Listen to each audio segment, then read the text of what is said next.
வணக்கம். நீங்கள் இணைந்திருப்பது உதயன் டிஜிட்டல் வலையொலியின் பிரதான செய்திகளுடன். செய்தி தொகுப்பு உதயன் டிஜிட்டல் செய்தி பிரிவு. செய்திகளுடன் இணைந்திருக்கும் நான் லிஷா தரணீஸ்வரன். 77வது தேசிய சுதந்திர தின விழா கொழும்பு சுதந்திர சதுக்க வளாகத்தில் இன்று காலை இடம்பெற்றது. ஜனாதிபதி அனுரகுமார திசாநாயக்கவின் வருகையுடன் அணிவகுப்பு உள்ளிட்ட இனிய நிகழ்வுகள் இடம்பெற்றன. இம்முறை சுதந்திர தினம் ஒரு சிறப்பு வாய்ந்த நாள் என்றும் சுதந்திர கனவை ஒன்றாக காண வேண்டும், ஒன்றாக நனவாக்க வேண்டும் என்றும் ஜனாதிபதி அனுரகுமார திசாநாயக்க தெரிவித்துள்ளார். நாட்டின் வடக்கு, தெற்கு, கிழக்கு மற்றும் மத்திய பிராந்தியங்களில் உள்ள மக்கள் வளமான ஒரு எதிர்கால அரசையும் நவீன இலங்கை தேசத்தையும் கனவு கண்டு கொண்டிருக்கும் நேரத்தில் சுதந்திர தினத்தை கொண்டாடுவது சிறப்பு வாய்ந்தது என ஜனாதிபதி தெரிவித்தார். கொழும்பு சுதந்திர சதுக்கத்தில் இன்று இடம்பெற்ற 77வது சுதந்திர தின விழாவில் கலந்து கொண்டு உரையாற்றும் போது ஜனாதிபதி இதனை தெரிவித்தார்.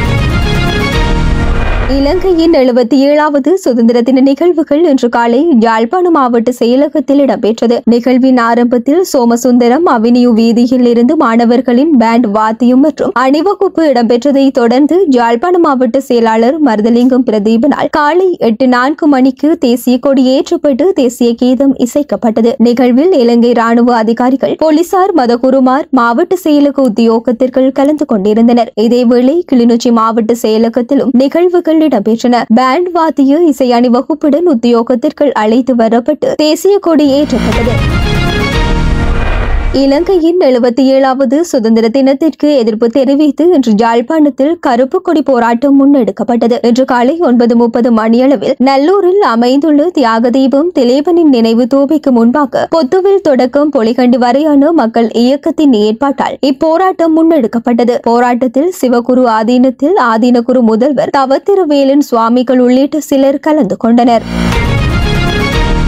உயிர்த்த ஞாயிறு தின தாக்குதல்களின் பிரதான சூத்திரதாரிகள் என்ற அடிப்படையில் முன்னாள் ஜனாதிபதி கோட்டாபய ராஜபக்சவை கைது செய்ய அரசாங்கம் நடவடிக்கைகளை மேற்கொண்டுள்ளது என்று முன்னாள் அமைச்சர் உதய கம்மன்பில தெரிவித்துள்ளார். மேலும் அவர் தெரிவிக்கையில், உயிர்த்த ஞாயிறு தின தாக்குதல்களின் பிரதான சூத்திரதாரிகள் என்ற அடிப்படையில் முன்னாள் ஜனாதிபதி கோட்டாபய மற்றும் ராணுவ புலனாய்வு பிரிவின் முன்னாள் பிரதானி மேஜர் ஜெனரல் சுரேஷ் சலை ஆகியோரை கைது செய்ய அரசாங்கம் அவதானம் செலுத்தியுள்ளது. சுவிட்சர்லாந்தில் அடைந்துள்ள அசாத் மௌலானாவை நாட்டுக்கு அழைத்து வரவும் அரசாங்கம் தீர்மானித்துள்ளது. அசாத் மௌலானாவுக்கு விதிக்கப்பட்டிருந்த பயண தடை அங்கு நீக்கப்பட்டுள்ளது. அசாத் மௌலானாவுக்கு எதிராக முறைப்பாடு அளிக்க பிள்ளையானினும் சிவனேசதுரை சந்திரகாந்தன் அழுத்தம் பிரயோகித்தார் என்று முறைப்பாட்டை வழங்குமாறு அசாத் மௌலானாவின் மனைவிக்கு சாய்ந்தமருது போலீசார் அறிவுறுத்தியுள்ளனர். இதன் பின்னணியில் உள்ள நடவடிக்கை என்ன என்பதை அரசாங்கம் வெளிப்படையுடன் பகிரங்கப்படுத்த வேண்டும் என்றார்.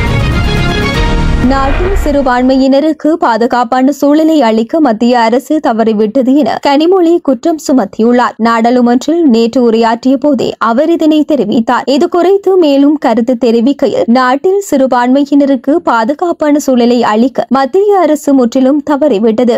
ஜனதா ஆளும் மாநிலங்களில் சிறுபான்மையினர் மீதான தாக்குதல்கள் அதிகரித்துள்ளது. உத்தரப்பிரதேசத்தில் கிறிஸ்தவ தேவாலயங்கள் மீதும் தாக்குதல்கள் நடத்தப்பட்டுள்ளன. சிறுபான்மையினர் குறிவைத்து தாக்கப்படுகின்றனர் என்றார்.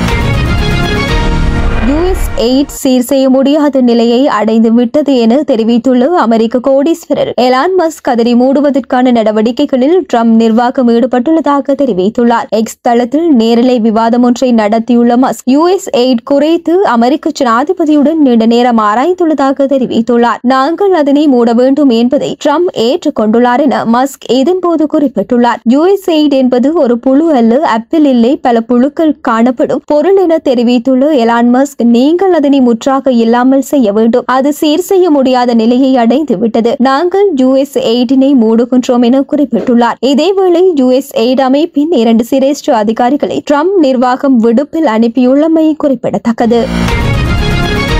இலங்கை அணியின் முன்னாள் தலைவர் திமுத் கருணாரத்ன டெஸ்ட் போட்டிகளில் இருந்து ஓய்வு பெறவுள்ளதாக தெரிவிக்கப்படுகின்றது. சுற்றுலா, ஆஸ்திரேலியா மற்றும் இலங்கை அணிகளுக்கு இடையிலான 2வது டெஸ்ட் போட்டியினை தொடர்ந்து அவர் இவ்வாறு ஓய்வு பெறவுள்ளதாக கிரிக்கெட் வட்டார தகவல்கள் தெரிவிக்கின்றன. இதேவேளை திமுத் கருணாரத்னவின் 100வது டெஸ்ட் போட்டி இதுவென்பது சிறப்பம்சமாகும். உதயன் டிஜிட்டல் வலையொலியின் பிரதான செய்திகள் நிறைவடைகின்றன. தொடர்ந்தும் செய்திகளை உடனுக்குடன் அறிந்து கொள்ள எமது உதயன் டிஜிட்டல் வலையொலி பக்கத்துடன் இணைந்திருங்கள். வணக்கம்.